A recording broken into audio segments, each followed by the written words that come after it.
Hello guys, today's Leetcode problem will be house robber. So you are a professional robber planning to rob houses along a street. Each house has a certain amount of money stashed.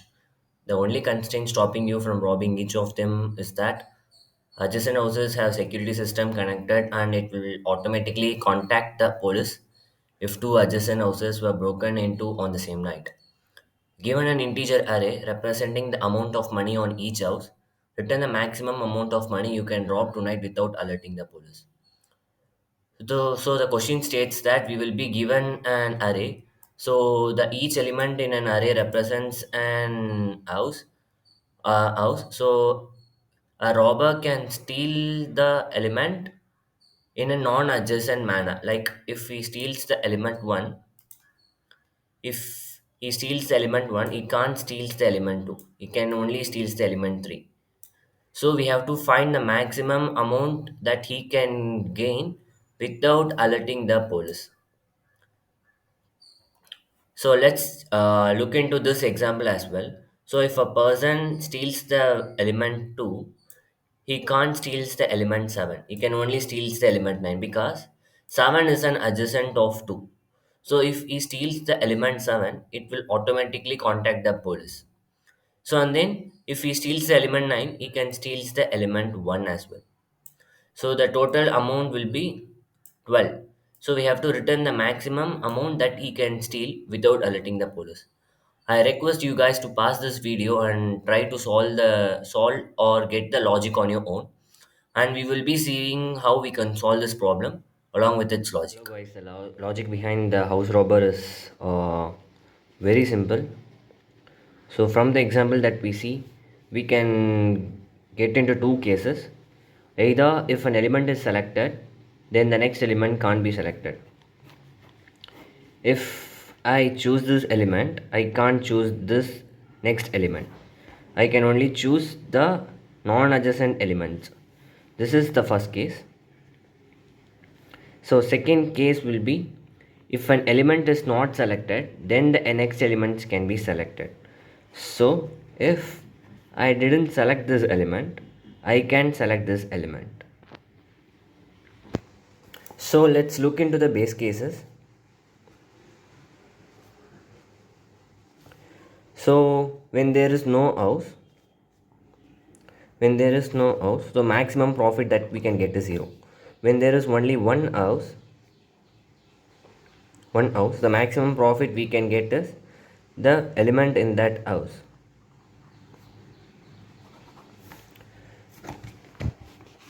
So let's try to solve this problem in a recursive way, because this is type of a DP problem where we could find the base cases and there are multiple choices are there, and then we have to find the extremum. That is, we have to find the maximum in this problem.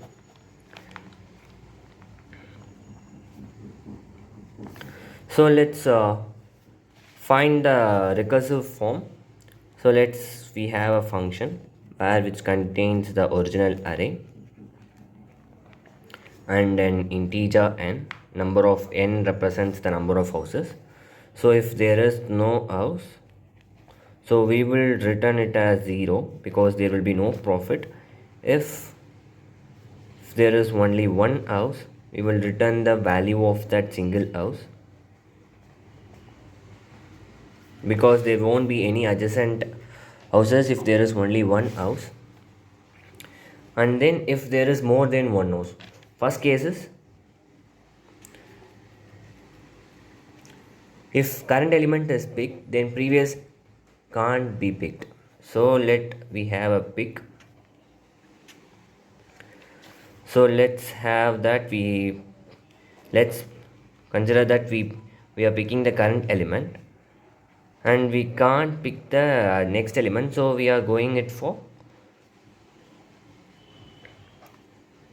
this is like if we pick this element, we can't pick this element, we can only just pick this element. So if this is n, this is n minus 2, so we can't pick n minus 1. So this is first case. So second case is not pick. That is, if current element is not picked, then previous element is picked. So previous element is n minus 1. That is,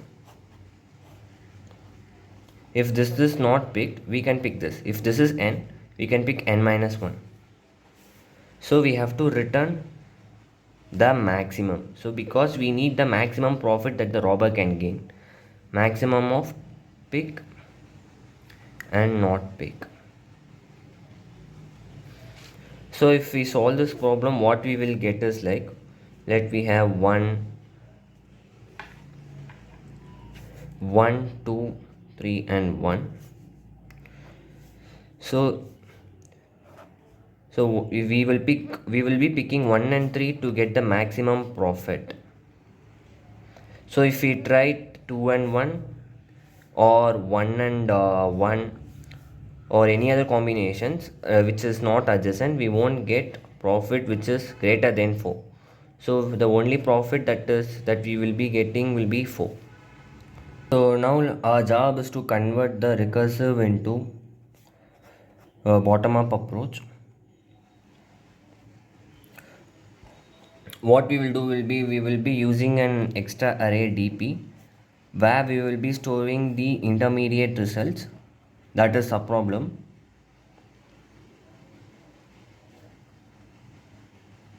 For example, let us take this example.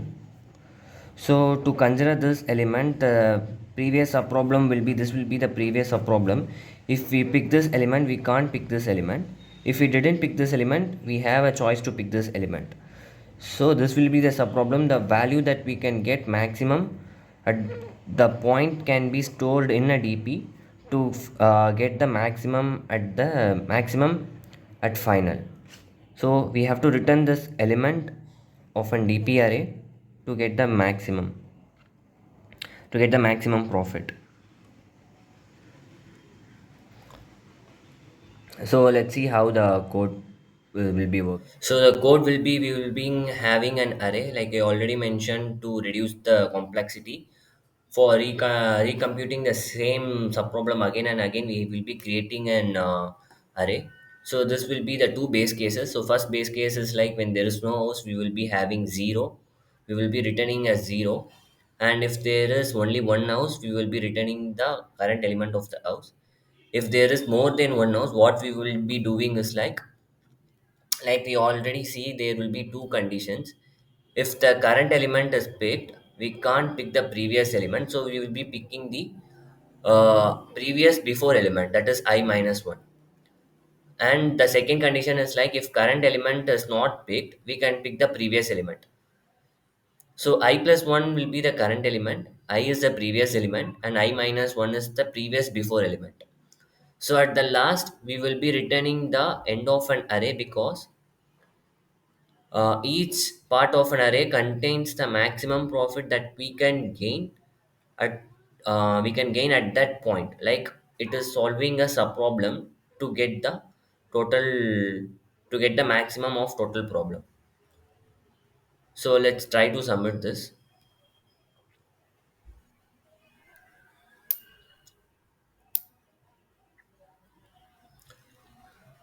So guys, if you have any doubt, just comment and please subscribe to getting the new problems daily, and we will be solving lot of LeetCode daily challenges and GFG daily challenges as well.